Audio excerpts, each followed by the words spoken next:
तुम कहाँ आ रहे हो? यही रुको, मैं देखती हूँ। अंदर जाओ।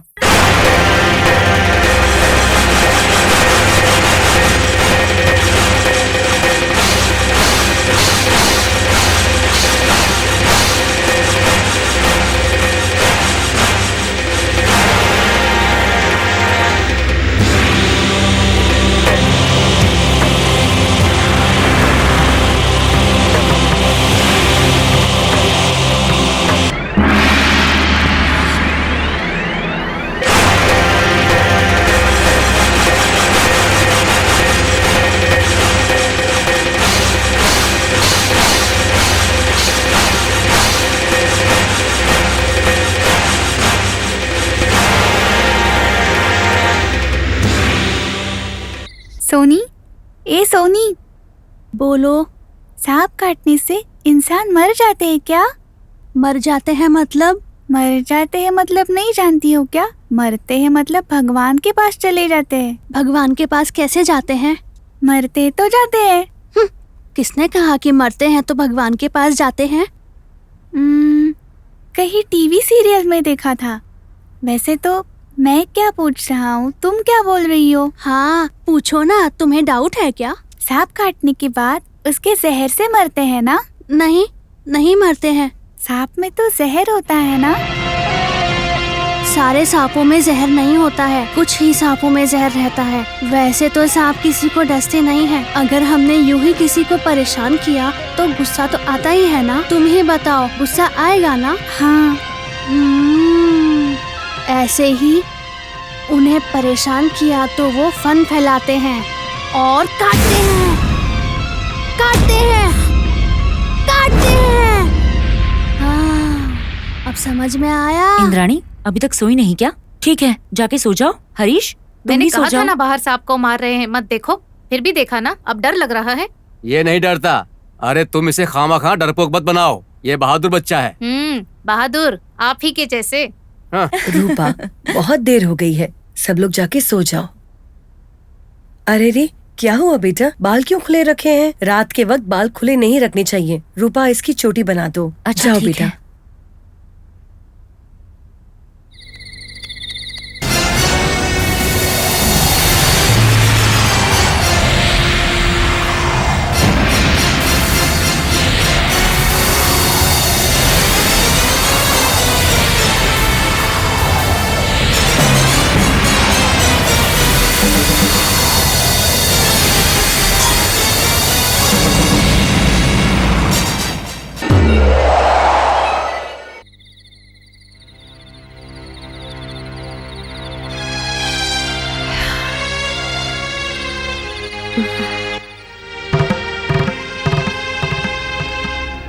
माँ,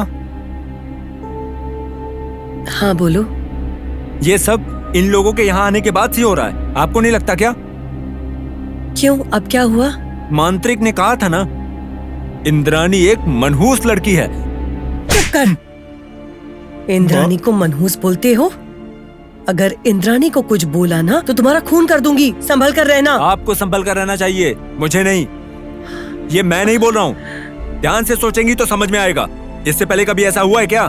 सोचो, मांत्रिक जंगल से पहली बार हमारे गांव में आए हैं। आज तक कभी किसी ने यहाँ पर सांप तक नहीं देखा था।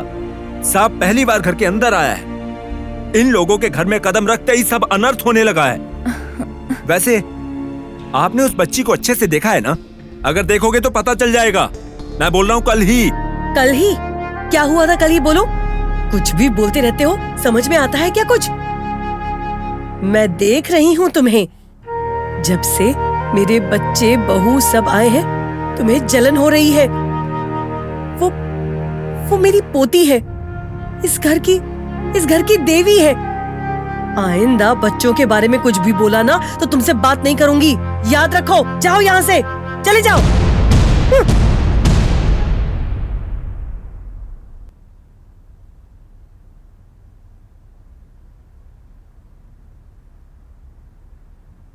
आप ठीक है सासू माँ? हाँ बेटा, कुछ चाहिए? पता नहीं सासू माँ, लेकिन जब से हम यहाँ हैं तब से कुछ ना कुछ गलत हो ही रहा है, इसलिए दुख हो रहा है मुझे। ओह, प्रसाद की बातों से नाराज हो? अरे वो तो मूर्ख है, उसकी बातों पर ध्यान मत दो। वो एक अनाथ है, मैंने उसे पाला पोसा है। आप लोगों को देखकर पता नहीं क्यों उसे जलन और गुस्सा आ रहा है। ऐसा नहीं है सासू माँ, उसकी बातों से कोई समस्या नहीं है। इतने सालों में कभी कोई घटना नहीं हुई थी, लेकिन अभी हो रही है सासू माँ, इसलिए तो। मेरी प्यारी बेटी, वैसे जो होना है वही होगा। नागराज की कृपा है हम पर, तो कुछ नहीं होगा।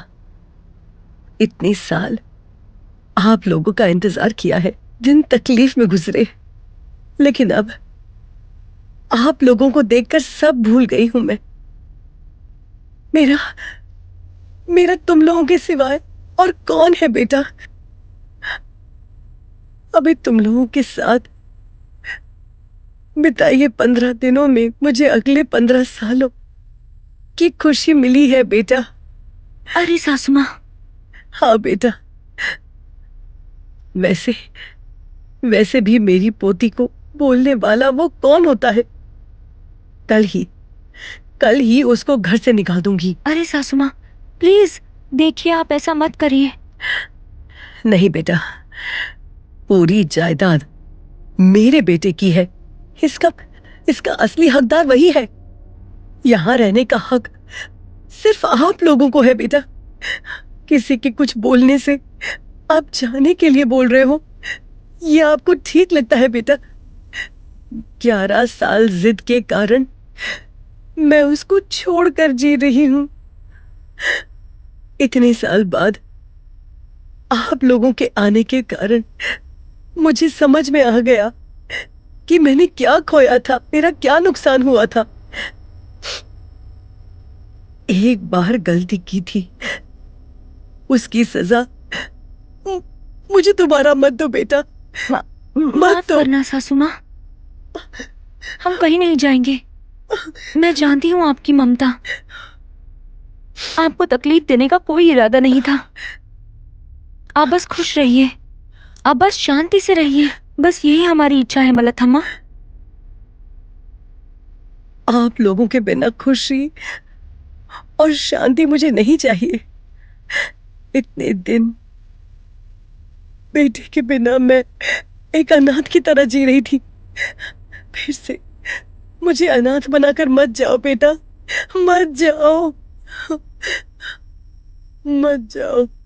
मैं सपने में भी बर्दाश्त नहीं कर पाऊंगी बेटा, नहीं कर पाऊंगी। सासू माँ रोइए मत, मैं बहुत ज्यादा बुरी हूँ।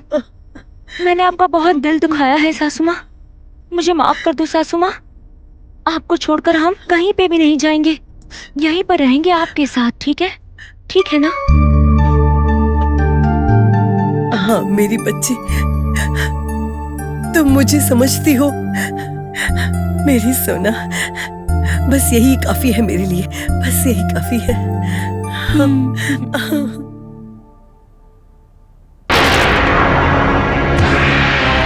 हमारे जहरीले सांप ने बहुत कोशिश की, लेकिन वो नाग भैरवी से हार गया। जब तक उस नाग बाला में वो शक्ति है, उसे खत्म करना बहुत मुश्किल है।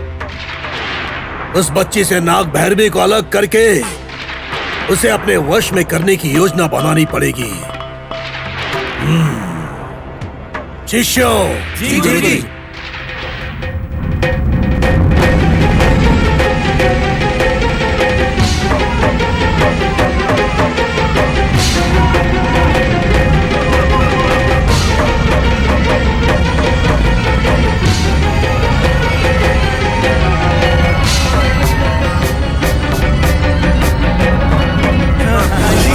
जी गुरुजी।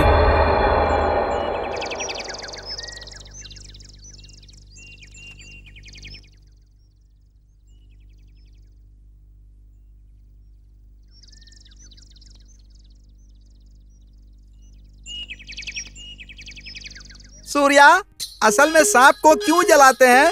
कैसे सवाल करते हैं आप? क्योंकि सांप बदला लेती है। मजाक कर रहे हो क्या? मरा हुआ सांप कैसे बदला ले सकता अरे है? साहब, उसकी जोड़ी के सांप के आंख में तस्वीर बन जाती है। उसी तस्वीर को याद रख के वो बदला लेता बाप है रे! और उसको मारने वाला बच नहीं सकता साहब। अरे बाप रे, सच में? और नहीं तो क्या। वो कैसे बदला लेगा? अगर वो बदला लेता होता तो अब तक कितने लोग मर चुके होते। ए शिवलिंगा, हाँ। तुम बहुत सवाल कर रहे हो। सबसे पहले तुम ही मरोगे, समझ गए ना? सूर्या, तुम सच बोल रहे हो ना? एकदम सच बोल रहा हूँ। ये सांप छोड़ती नहीं है। हमारे पड़ोस में एक गांव है। उस गांव में यादव जी का लड़का बहुत ही शैतान था। एक दिन वो शाम को जंगल के रास्ते जा रहा था। रास्ते में उसने 2 सांपों को देखा। अरे बाप रे, 2 सांपों को देखा था? हाँ, 2 सांपों को देखा था। जोड़ी थी, काले नाग। एक नहीं था, 2 थे। दोनों साथ साथ चल रहे थे। नो, 2 नागों को। हाँ? तुम आगे बोलो। वो जो यादव का लड़का था, वो वहाँ से निकलने के बजाय वहाँ से एक पत्थर उठाकर उन दोनों सांपों को मारने लगा। इतनी हिम्मत है क्या? अरे हिम्मत की बात छोड़िए, उसने इतना मारा कि एक सांप मर बाप गया। रे! दूसरा सांप जिंदा है ना, वो बदला लेके रहेगी। सांप छोड़ती नहीं किसी को साहब। उस सांप ने अपनी पूंछ उठाई और इतना ऊंचा कर दिया। क्या बकवास कर रहे हो? इतना ऊंचा थोड़ी उठ सकता है वो। हम तुम्हें पागल दिखते हैं क्या? अरे इतना ऊंचा क्या, वो इससे भी ज्यादा ऊंचा उठ सकता है। आपको कुछ पता नहीं, वो तो इतना ऊंचा उठ सकता है। अरे साहब, मैंने देखा है। ए शिवलिंगा, चुप रहो। बेकार में बीच में मत बोलो। बोलो। सांप बदला लेने के लिए उस लड़के के पीछे पड़ गया। लड़का डरकर भागने लगा। मतलब कि उसने भाग कर खुद को सांप से बचा लिया। बड़ा होशियार लड़का है। उसकी जान नहीं बची साहब। सांप के बदले से कौन बचता है भला? शिकार को ढूंढ के मारती है। वो मारेगा कैसे? सांप तो डसता है ना? डसेगा ही ना। वो लड़का कहीं भी भाग जाए, सांप पीछे पड़ गया ना, तो चाहे मंदिर में छुपो या किसी बिल में, बचने की उम्मीद नहीं। एक बार अगर सांप ने बदला लेने की ठान ली, फिर चाहे आप कहीं भी छुप जाएं, बच नहीं सकते। तीसरे दिन काले नाग ने लड़के को डस लिया।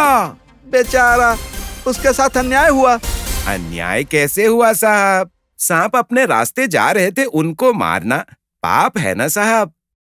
खैर वो छोड़ो, तुम्हारे गांव का नाम नाग समुंदर क्यों है? तुम्हारे गांव में सांप है क्या? अरे हमारे गांव में बहुत सारे सांप हैं। एक बार तो नागराज प्रकट हुए थे हमारे गांव में, लेकिन शायद नाराज हो गए। बहुत दिनों से किसी ने नागराज को देखा ही नहीं। ओहो।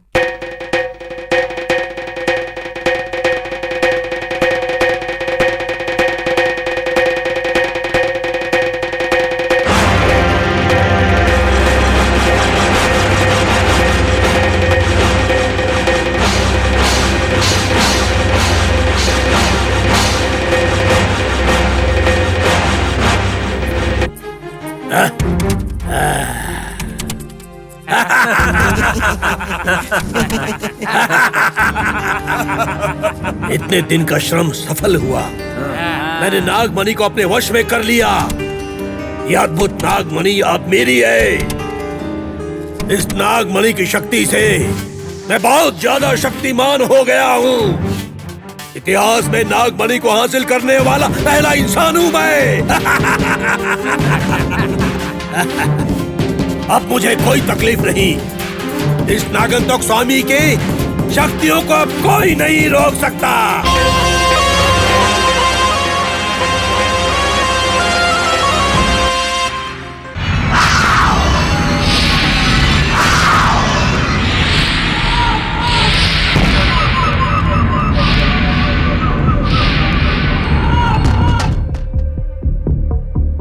गुरुजी, मुझे माफ कीजिए, मुझे बचा लीजिए, मुझे बचाओ स्वामी जी। ताबीज उस बच्ची को नहीं बांध पाया गुरुजी। उठो, उठ जाओ, उठो, उठ जाओ मूर्ख। तुम्हें पहले ही चेतावनी दी थी कि तुम्हें इस कार्य को सफल करना ही होगा, वरना तुम्हारी जान को खतरा हो जाएगा। असल में तुम्हें मरना चाहिए, लेकिन मैं नहीं मारूंगा, क्योंकि मैं तुम्हें एक और मौका दे रहा हूं। और अगर इस बार तुम प्रयत्न में असफल हुए तो तुम्हारे प्राण ले लूंगा मैं। अब जाओ। हे भगवान, मुझे माफ कर दीजिए गुरुजी, अगली बार ऐसा नहीं होगा। बोलो, इस काम के लिए तैयार हो? हाँ, हाँ, करोगे? हाँ। लेकिन इस बार असफल हुए तो क्या होगा? तो तुम जिंदा नहीं बचोगे, तुम्हें मरना होगा। इस बार कोई गलती नहीं करूंगा। तुम्हारी मौत मामूली नहीं होगी, अकाल मौत होगी तुम्हारी। समझ गए ना तुम? समझ गए ना? अब उठो मूर्ख।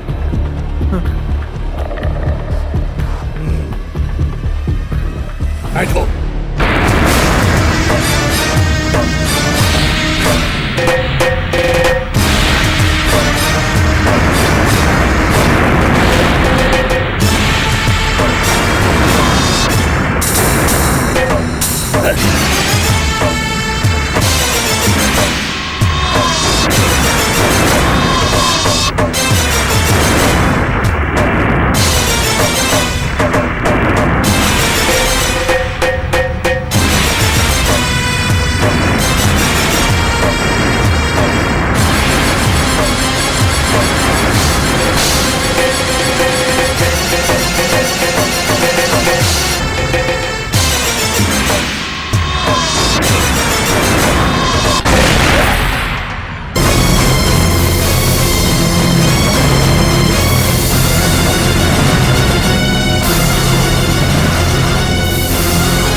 अपना हाथ आगे बढ़ाओ, पास आओ मूर्ख।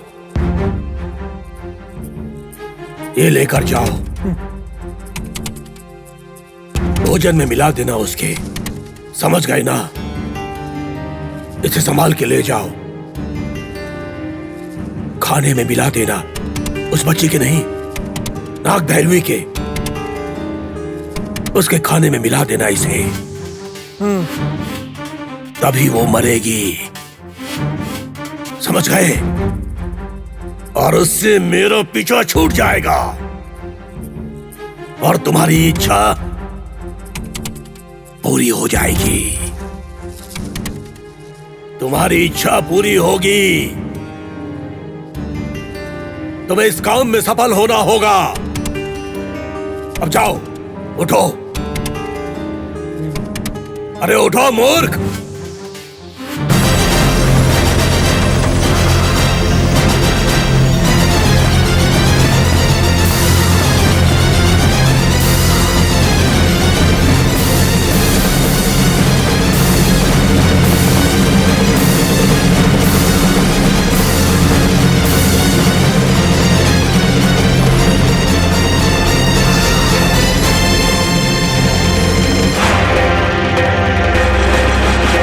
इस बार उस नाग भैरवी का अंत अवश्य हो जाएगा।